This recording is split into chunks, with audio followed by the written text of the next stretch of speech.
JC from PTC. We hope you've enjoyed today's insightful discussions throughout the conference program. As we close out today's programming, allow me to introduce Garret Yoshimi from the University of Hawaii, who will moderate today's session on interconnection and next-gen services platforms. Garret? Welcome to Monday afternoon session for PTC'21, New Realities. We're definitely in a new reality this year, hopefully back to normal and welcoming everybody back into Honolulu for PTC'22. So definitely looking forward to that. Our session today is interconnection and next-gen services platforms. We've got four very well known individuals in the field. Let me introduce them very briefly. Again, my name is Garret Yoshimi. I'm Vice President for IT and CIO for the University of Hawaii. My four panelists today are first Ivo Ivanov, Chief Executive Officer for DE-CIX International. Second presenter up will be Peter van Burgel, Chief Executive Officer, AMS-IX Netherlands. Our third presenter will be Manoj Paul, Managing Director, GPX India. And then our fourth presenter will be Braham Singh, Chief Executive Officer for the Big Data Exchange from the US. So we've got a global panel this morning or this afternoon, and we've absolutely got the world covered. So without further ado, let me turn it over to Ivo for his conversation. Thanks, Ivo. Hi, Garret. Thank you so much for the kind introduction, and aloha to all of the participants in this panel, in this very special and strange PTC to all of us, without the chance to enjoy, of course, the beautiful Hawaii. And yeah, we'll get somehow through. And as you said, Garret, 22, we're all looking forward to enjoy the PTC in the way we felt in love with. So, special year, no doubt, 2020 behind of us now. In January 21, we hope to get to the normal, the new normal, at least a normal, very soon. And looking back to 2020, we at DE-CIX analyzed a lot, and a lot of things have been produced on our end. I want to give you a brief summary of what we have in our mind if it comes to the future, and that's more important. Not talk about 2020 as something we need to analyze. This has been done a lot. We look into the future, using, of course, the experience of the challenging pandemic time for private people and businesses, for all of us actually, while we got stuck into offices, into our homes, creating in these homes offices, creating classrooms for our kids, trying also to spend virtually time with friends and family. And for the businesses, it has been extremely challenging to stay in touch with customers, to stay in touch with co-workers and the teams everywhere around the globe. In these very challenging times, we at DE-CIX, but I believe this is valid for our entire industry, we identify that what we have been working on for decades now became so extremely important. This is the result of a great improvement of digitalization. Can you imagine if this pandemic thing would have happened 20 years back without the digitalization which we have now in place? I cannot really imagine how we would have survived this. At least it would have been a great nightmare, even a bigger nightmare as we had. And having said this, we also need to identify what are the challenges and what are the needs for the future. To analyze this, we did a lot of research on different industries, and we believe that now every single company around the globe understands the importance of digitalization, and more even focused importance of digital infrastructure as being the backbone of digital applications and digital services around the globe. And along with the digital infrastructure, of course, the topic of the discussion today, which is certainly interconnection. We at DE-CIX stay for interconnection globally with our entire focus, serving today more than 2,300 different networks connected to exchanges around the globe, on the 26 different markets, which creates the largest data center neutral interconnection ecosystem in the world. And having said this, we asked ourselves, what should be the journey for the next 5 years or even for the next 10 years? And the answer is clear. We need to create interconnection services almost everywhere and for everybody. Why? Because the way organizations, disregarding of their business model, started planning their investments, the usage of different applications, and the way how applications started to be developed, and the different approaches if it comes to future needs on infrastructure, they show us all that security, performance, and availability are the three main factors which we need to cover, and we need to deliver the best performance possible. Having said this, we know that applications will become even more in the future sensitive to latency because of the huge requirement on live data exchange, disregarding the type of it. It can be for the private sector, talking about the live entertainment, live esports, live sports, broadcasting, online gaming being almost everywhere. And if we talk about business, we're talking about really performance sensitive applications in the area of cloud virtualization, in the area of e-manufacturing, in the area of mobility, logistics, and so forth and so on. So all this brings us to the point that we're talking about the need of reducing the latency dramatically in terms of interconnection and performance on the applications, talking about 15 and lower milliseconds if it comes to a high-end 4K, at least high def live streaming. We're talking about less than 5 milliseconds if it comes to mobility, live real-time applications in the automotive sector, or even less than 3 milliseconds if it comes to robotics and e-manufacturing. Having said this, we all realize that the applications, the content of these applications needs to be delivered and exchanged as close as possible to where the users are, disregarding if this is in their private offices, in their homes as private offices, in their offices, or if they're just laying down on a bench in a park and trying to enjoy a high-end online game. All this requires extremely resilient infrastructure. And this is what we at DE-CIX will follow on for the next years. We will continue dramatically to increase the geographic presence. We are working on special internet exchange setups, which are so small and so flexible that they can be used literally in single cell towers or on highway crossroads. We are working on projects with the LEO satellite industry, making sure that their ground stations will be properly served, to make sure that this new type of last mile serving using the low Earth orbit technology becoming very latency attractive and bandwidth heavy and powerful now, also to be supported from the interconnection point of view. So the DE-CIX initiative of SpaceX has already a couple of projects, and we will hopefully be able to present results in the course of this year later. This is geography. So last but not least, geography, or a summary, everywhere for everybody means literally as close as possible to the edge, everywhere. In terms of services, I already identified how important the different type of interconnection services will become in the future. But what does it mean if I say interconnection and different services? I mean, originally, the direct and most secure interconnection which can be performed. Because this is one of the foundations for secure data exchange, highly performable without a lot of intermediates. This is very important to deliver the quality of the applications, and as already mentioned, also the security needed. At the same time, not to allow the complexity to increase.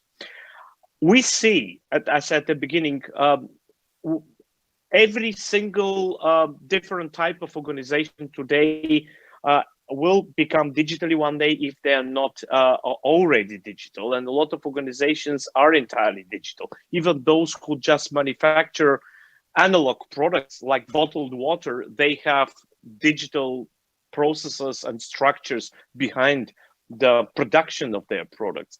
And all this requires a different type of services for those, because those organizations, especially those who are more advanced with their digitalization, and we have identified 3 different areas: finance, healthcare, and mobility, will need a different type of interconnection services, because they need to create digital services for their customers. Just offering a car without strong digital services behind the car is not enough for the future growth of a company. The finance industry faced a lot of challenges if it comes to creating a new value chain along their commodity products.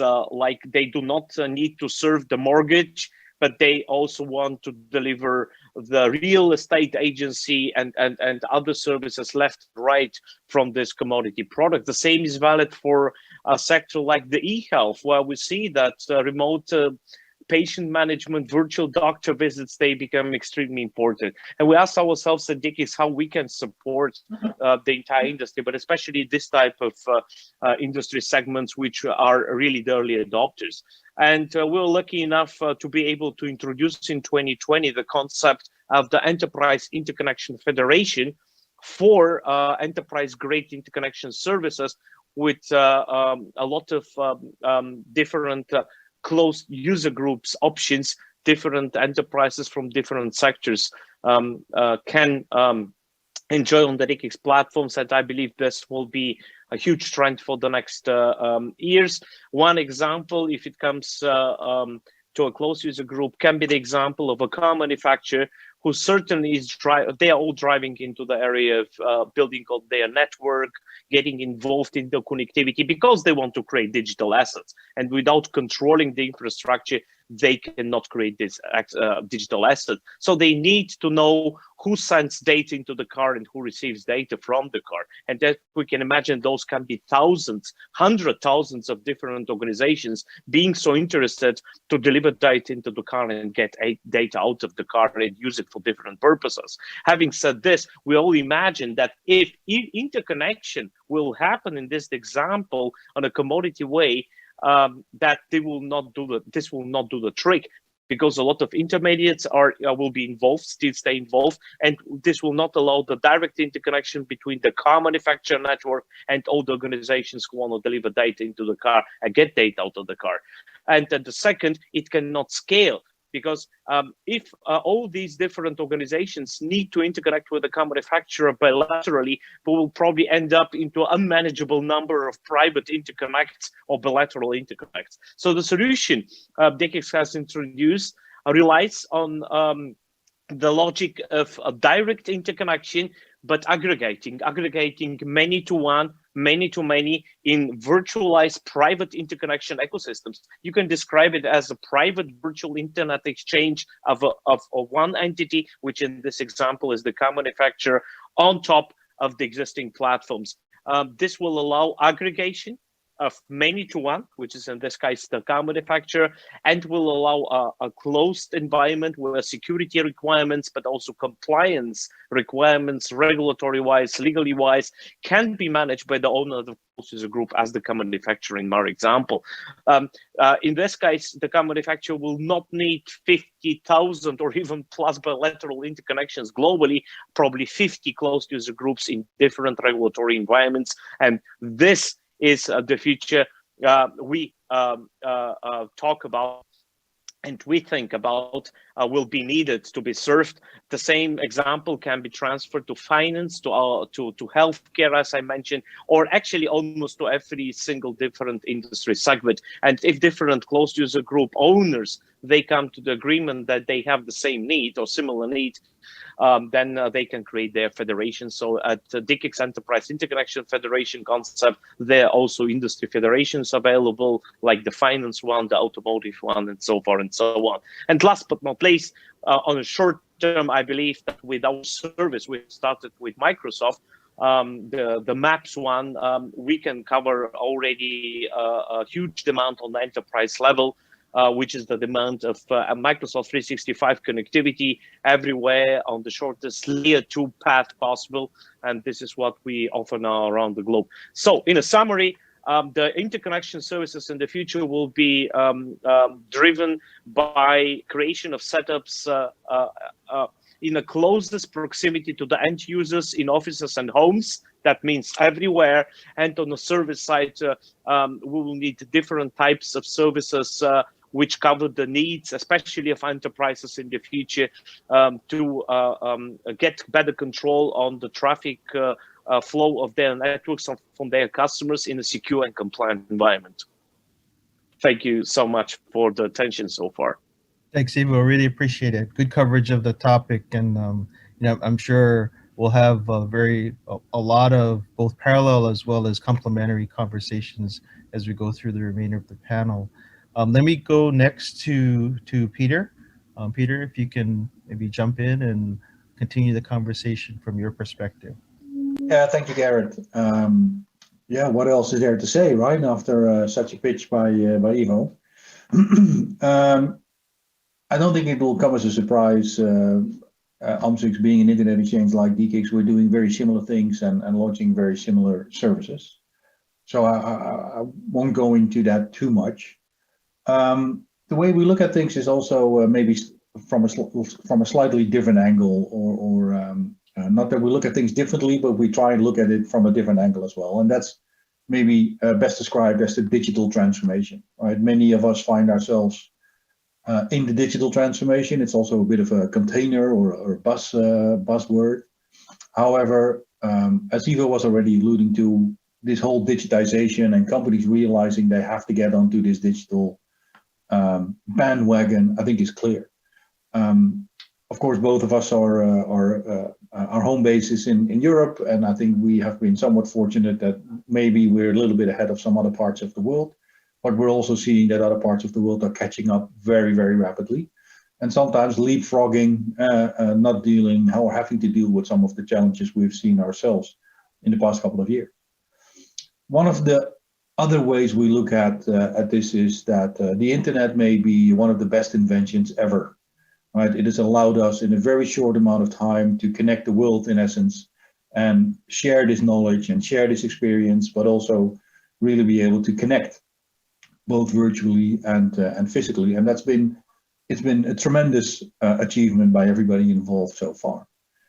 What we're, however, also seeing is that it was never designed to do what it does today, right? So it was designed, in essence, to be able to effectively and quickly be able to communicate between, in essence, universities, which are typically open and very open to also share information.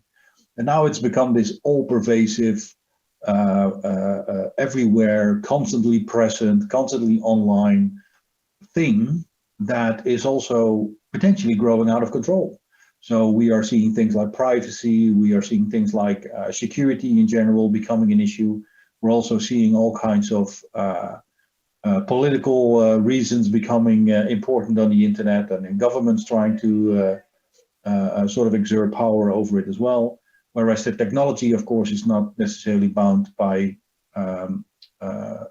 country boundaries, but it's much more a global thing. So we're really trying to figure out what, next to all the things that Ivo described, is where we can take this technology and how we can help companies to become more effective and even more effectively exchange information. Also think about how can we right some of these flaws that we're seeing emerge, or like I said, around privacy and security. Also because, in the digital transformation, many people are migrating to the cloud, or many companies are migrating to the cloud. But if you are not organized on premise to start with, migrating to the cloud is not necessarily always a success. So there is a second path, I think, that people need to realize, or a second tempo or pace that we need to realize, because the technology is developing really, really quickly. And the internet is growing quickly as well, as we all know. But of course, companies and people also need to be able to come along. And like I said, you know, in some parts of the world, maybe the technology is not as important as it maybe is in the West or in the US or etc. But it's becoming very quickly. And that's where we also see that we need to figure out a way to actually take all these people and these companies on this journey and really help them to basically have a successful transformation themselves and become much more digital. And I think what's really interesting is that it's also enabling really new business models, right? So the concept of a bank, if I can sort of jump onto what Ivo said about financial, of course we see that the financial market is also trying to build this community structure, this community of interest, and try and secure it and put that into a closed user group kind of structure. And we see that and we agree with it. However, we also see parts of the world where a bank is not the same concept as it is in the West, for example. Right? It's much more driven by maybe family capital, or it's much more driven by small transactions that are all done on the phone. And there's banks that don't even have an office you can go to. So it's not just about the technology in our view, it's also very much about taking the people along and figuring out ways how we can take basically a whole society onto the next level. And that to us means we need to invest both in the technology and figure out how we right some of these wrongs or these flaws about security and privacy and everything else, and how do we improve the technology to deal with that, but also think about this human aspect. So we believe that, you know, we as AMS-IX really want to help drive to build better communities, real life communities, by building better internet, basically. So we do invest a lot in that as well to see how we can help. And of course, we are a technology provider. We're not a government, or we're not a social type company in that sense, right? We are a technology provider, but we do believe that we can also help build better, richer communities. Therefore, when we think of our product portfolio and how we see this, the title of this meeting is about next gen platforms and services. That's where we really see these things come together. So when we think of this, we think on the one hand about using the technology to become very efficient and automate process and things like that, so it becomes very easy to deal with the technology. But it's also about using the data wisely and using the data to actually grow that into information, and from information grow into, well, dare I say, wisdom, knowledge that you can use to actually, really not only drive process and increase the productivity, but also really to use to build better communities, not to use as surveillance and go the negative way, but really how can we learn from this wealth of knowledge and experience we have and build better solutions that ultimately also build better societies. So to us, it's really about those two things. It's about improving the customer journey and improving that experience and building better services, quicker go-to-market and all of that. But we do keep in the back of our mind also that ultimately there's a human behind the keyboard that is using this service. And we also want to make sure that human can actually come along on this journey. So I could talk for hours, so I'll stop there and see if there's any questions and leave it at that. Thanks very much, Peter. Any quick questions for Peter from the panel? Yeah, I had just a quick one, Peter. Did in the kind of the spring and the early part of the whole pandemic thing, did you folks have to make any kind of significant shift or kind of quick investment into your infrastructure or services to be able to pivot with your customers, or did you kind of were you already positioned to kind of go with the flow at that point? Yeah, I think it's a good question. So the short answer is yes and no, the real Dutch answer. Sorry for that. But on the one hand, I think like every internet exchange, we are dimensioned in such a way that we can deal with the peaks, right? And therefore quickly adapt to growing traffic. And I think most internet exchanges and carriers or service providers for that matter saw almost a jump of 20-25% of traffic almost overnight. And on the one hand, we were able to deal with that simply because our infrastructure was capable. But very shortly thereafter, of course, we started to upgrade and deploy new switches and what have you to deal with that. What was a bit more tricky, though, was that the travel restrictions made that our engineers had to have specific permits. Sometimes they couldn't get into the data center. So it wasn't so much about the technology in our platform. It was more about getting organized around this travel ban and lockdown that caused some trouble. But ultimately, I think all of us basically went through it quite uneventful, I think is the word to say, and we're able to deal with that influx quite well. Thanks, appreciate it. Yeah, I think all of us had the virtual thing work really well, and then we had to figure out how to get the humans at the right place at the right time. Yeah, exactly. With all the restrictions and stuff. So it was pretty challenging for all of us. Let's go next to Manoj and hear about. So we're traversing around the globe, going the other way, getting back to Honolulu. So let's take Manoj next.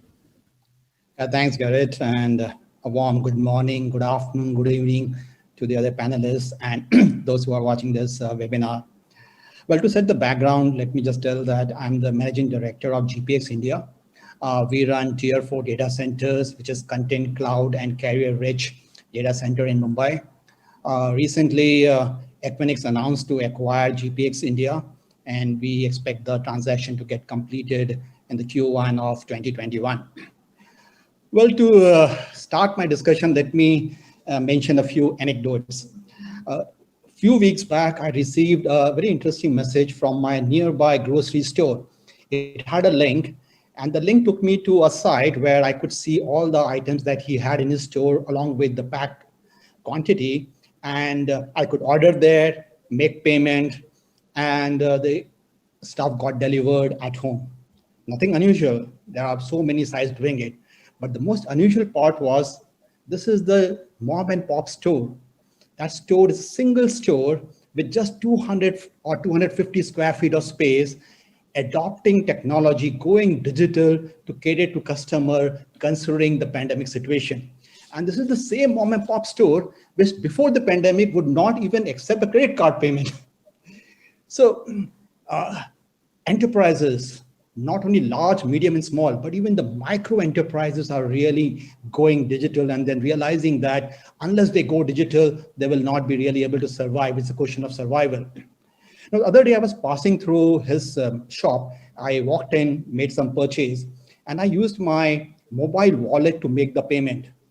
What I was really surprised was, as soon as I completed the payment, a voice announcement happened. So I realized that the mobile payment company had given them a box which announces that, hey, rupees 1,400 received. What it did was, it told me that, hey, the seller has acknowledged that he has received the payment, and I walked out. And the seller also did not have to go through his records to check whether the money has really got credited to him, and then he could quickly move on to the next customer. Think of it. But think also of the situation that if this confirmation would have taken 2 or 3 minutes to come in, and I would have had to wait for 2 or 3 minutes, the whole fund would have gone. That's the importance of interconnection. That's the importance of having transactions to happen real time, wherein all of us that we are in this table today have to play a big role in achieving that. And today morning, I was surfing on a newspaper website, and I saw an ad of a furniture. I clicked on it. I was thrown to the Sun Furniture retailer. There, I bought something. Then I was shifted to the bank's website where I made the payment. And then I was thrown back to the furniture website where immediately an invoice came up which had all the details. And then I saw a plot coming up which said that I have also received an email stating that the transaction has been completed, that the order has been booked. And I also got an immediate message from the vendor who actually is going to supply. All that happening real time. Just imagine the amount of interconnection that is required between these all various parties to ensure that the ball does not get dropped anywhere and the transaction goes smoothly and the end user gets a very good experience. Not only that, this shopkeeper said that, okay, because of going digital, Actually, now he's going to be he's handling a lot more business. Earlier, he used to take phone calls, orders on phone. Until the time the customer would give him orders, he would be occupied on the phone, and he would at times make mistakes in noting down what has been ordered. Now it's all digitized. And he said that I can really cater to more customers. That's the beauty of going digital. It has some investment. He said that I had to hire a company, a third-party service provider who built it up for me. I had to pay him on a recurring basis. But the additional business that I'm getting and the user experience that I'm creating is really out of the way. And it's much more beneficial to me, much more value it is offering to me than the little incremental that I'm paying for maintaining this website. So going digital and becoming interconnected is going to be very, very key. However, organizations that we are talking to are telling us, the CIOs are telling us that their bosses, their decision makers, their management are saying, yes, go digital, but ensure that the costs are low, that you achieve some long-term cost benefits, and at the same time, enable the organization to reach out to more and more customers and have a model which is highly flexible. That's where the cloud role comes in. So all or most enterprises are considering to go cloud way. So I would say digital, hybrid, multi-cloud, interconnected. That's the whole mantra of most organizations. And how do they implement it? The first and foremost is to choose the right place, the right data center, because most enterprises will be hybrid in the beginning, not 100% on cloud. So they need to look for data center, a tier 3 or tier 4 data center where the infrastructure is reliable, operational 24/7. But what is more important is to have access to the ecosystem. So they need to have access to cloud service provider in the data center that they connected. Take, for example, GPX. We in Mumbai have a tier 4 data center. It's Uptime Institute certified tier 4 data center, which offers 5.9 uptime for customers to host their own infrastructure. But at the same time, we have 8 cloud service providers who have their edge POPs at our data center. So what enterprises can do is they host their in-house infrastructure at our data center and connect to the cloud over a simple fiber cross connect, which enables connectivity up to 100 gig at the click of a button without having to really pay for bandwidth to the telecom service provider.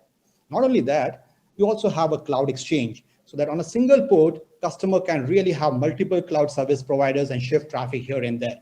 This is the real strength of interconnection available within the ecosystem that exists within the data center. But that's not the end of it. You need to connect to other businesses. You need to connect to other networks because your end customer, your employees are sitting at home, sitting at diverse locations, and they are coming through a tier 3 or a tier 2 ISP. Most enterprises, what they do is they connect their data centers to the tier 1 ISP only, or at the most tier 2. So the traffic from the end user is coming through different hubs and the user experience is very poor. However, if you are located in a data center like GPX, where you have 5 internet exchanges connecting to 140 plus ISPs and 12 telecom service providers, all you need to do is connect to the internet exchange and you have a single hop connectivity to the user base, millions of user bases who are connected to other side of the tier 2 and the tier 3 ISPs. So that's what is very critical, to choose the right location for your intention connection, internet connection network. Another aspect of this whole digital roadmap is how spread out you are going to be. Is it going to be a single core site or multiple core site and multiple edge site, or a single core site and multiple edge site? Take, for example, an organization which is based out of US, but it has a sizable market in India. Now, it makes sense for them to have a POP, an edge POP maybe, in India, which ensures that their customers are catered to in a 20-25 millisecond delay. Not only that, if you have traffic getting generated there, which needs to be passed on to a cloud, you don't need to bring all that traffic all the way to US to offer it to and hand it over to a cloud service provider. You can terminate that traffic within India itself and leverage the benefit of having cloud service providers in India. You not only improve your performance and your experience to your customer, but you also save a lot of interconnection cost, traffic that you bring into the center. And I said that if you have a distributed architecture, there's a 60% reduction in transportation cost and 30% improvement in latency. However, as the IT infrastructure gets distributed, there are challenges. Security is one of the most biggest challenge. You have to ensure that the DDoS attacks and all that happen and that is easily maintainable and controllable in a one central site. You have to ensure that you maintain certain mechanisms and you have right partners to provide you support even in distributed mechanism.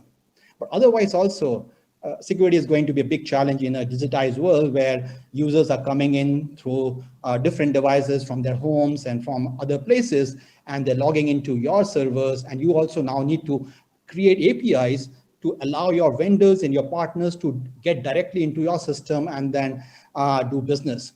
So security is going to be a challenge. However, the most important 2 or 3 things I would summarize as need to go digital, the front end, back end, and everything put together, but on a phase-wise manner. Most importantly, ensure that you have proper interconnection with your partners, with the ecosystem, and also with your end customers, and have a distributed architecture as it suits your requirement, as it suits your applications, and so on. That's what I had to share. Thanks, Manoj. Appreciate it very much. A couple of things that have popped up, and we've got a lot of common themes across the 3 of you so far. One of the things that I was a little curious about was the ability to reach some of the more rural areas of India and some of the countries that surround you, and how they do you see significant impacts from especially the tier 2 and tier 3 ISPs, or are you finding that the backend infrastructure is sufficiently connected so that you can in fact serve a large portion or a large percentage of the population? No, I think it's progressing. It's a work in progress in a big way. It has been so in the last 2-3 years because 4G came in and a new carrier service provider came in the last 2 years, it is Jio, and they dropped the prices and they made 4G available in a lot more areas. So the connectivity availability in even in remote areas has improved in quite a big way, but still there's a lot of work to be done.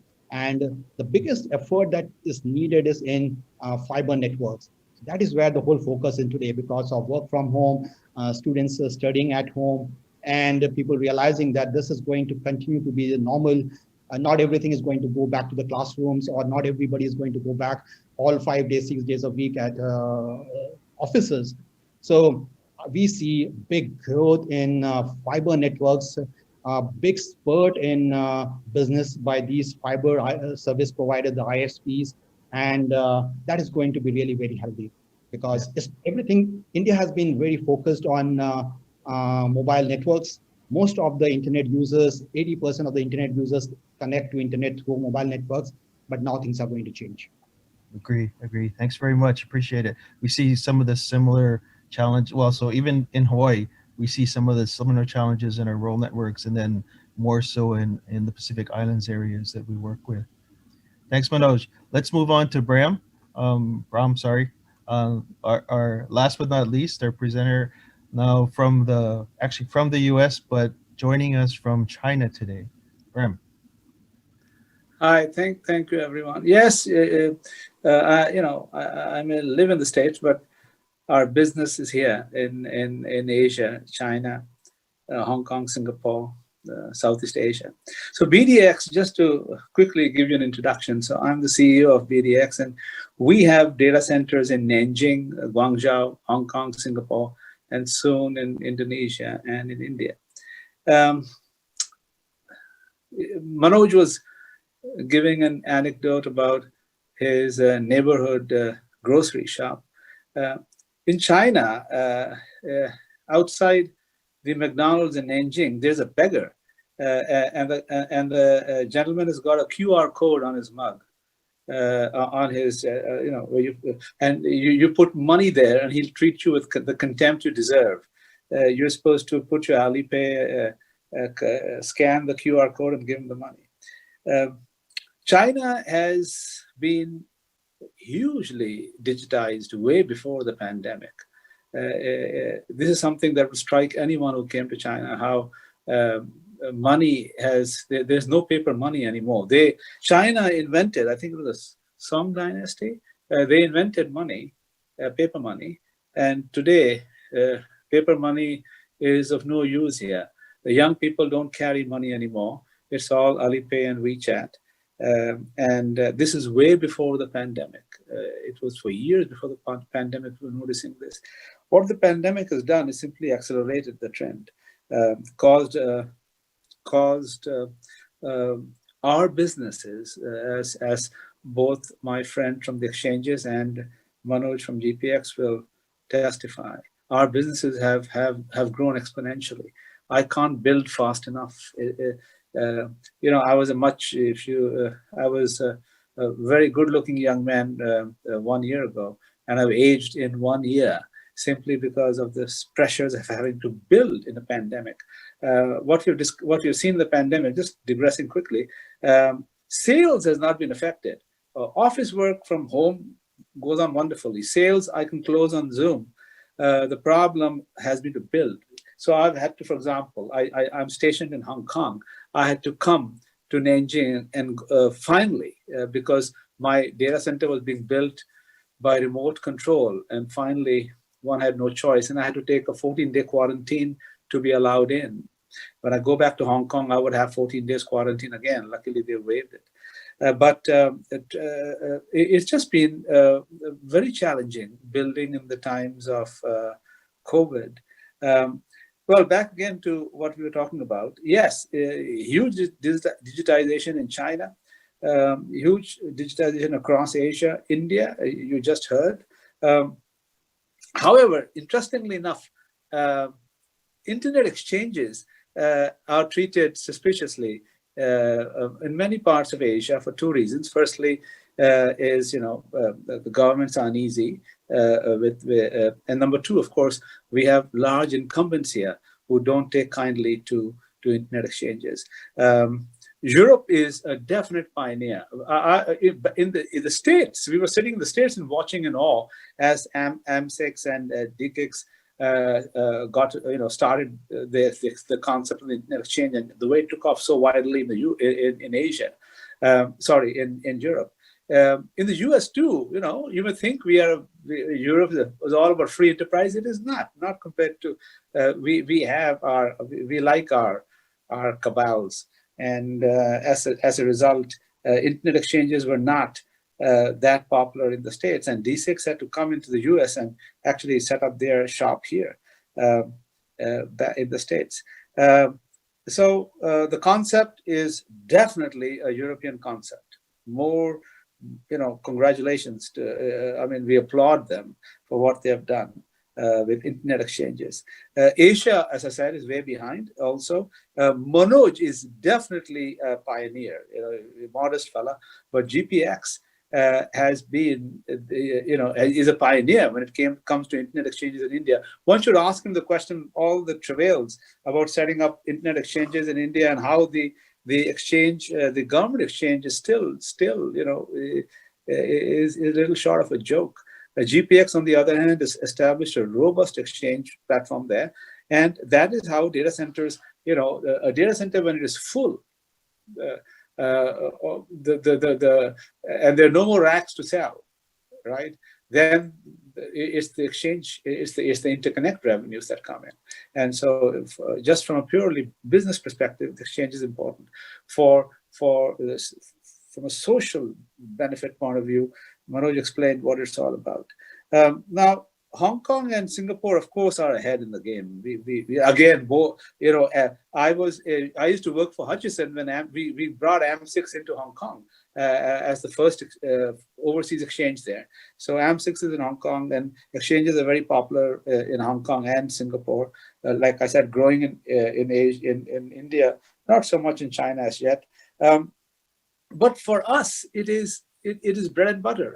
Cross connects are, and again, I'll take the business point of view simply because our friend from India has taken the social point of view, and he's explained it quite well. From a business point of view, a data center without interconnects is, you're losing a significant portion of your revenue, and you're doing a disservice to your customers if you are not able to connect conveniently, not just to the ecosystem inside your data center, but also outside. So you then bring in carriers who then connect you to the internet and to the outside world. But Oops, looks like we lost Braham. Well, now we see why digital infrastructure is so important, right? Absolutely critical. So that was, for everybody listening, that was absolutely planned in advance so that we could demonstrate both the impacts as well as the issues going on. We actually are pretty close to time now, but I wanted to maybe, oh, here we go. Braham's jumping back in with his phone, demonstrating the alternative connection coming online. Welcome back, Braham. Oh, hello. Welcome back. I'm so sorry. So how do we, can I just continue, or should I recap? No, go ahead and continue. We've got a few minutes. We got probably about 2 or 3 minutes left. All right. So sorry about that. But that's, anyway, so like I was saying, for data centers, it's absolutely critical to have a robust connectivity for their customers, and internet exchanges have always been the mainstay for connectivity in data centers. However, what has taken off in the last few years has been cloud exchanges, and now we have IoT exchanges. Some interesting on the ground information. While internet exchanges are still treated with some caution by the authorities, they have no problem with cloud exchanges. So, for example, in China, cloud exchanges are popular as they are in Hong Kong and widely so in Singapore. So,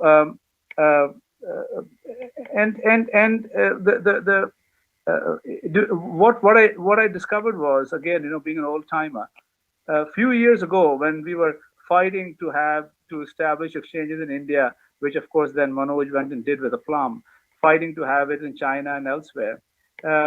Now with this pandemic, they've got a second surge of life in countries that we go to, which have a problem with. Sorry, guys. I guess let's call my talk to an end while the going is still good. This connection is bad. If there are any questions, I'd love to take it. Thanks, Braham. Thanks very much. Appreciate the efforts to keep connected from the various locations. We are actually right at about time, so this has worked out amazingly well with our 4 excellent panelists. And the University of Hawaii is actually working with National Science Foundation, setting up an RNA exchange in Guam to connect to many of our Asian partners. So now I have 4 excellent resources to come ask for help as we stand up our exchange. You're very welcome. So thank you very much. Appreciate it, everybody. And again, look forward to seeing everybody face to face in Honolulu in 22. We will absolutely hope that will happen. And again, thank you very much. Thank you to our audience for listening to us for the good part of 45 minutes. And we will close the panel out. And again, look forward to seeing everybody in person next year. Thank you very much. Thank you, Garret. Thank you all. Bye. Bye.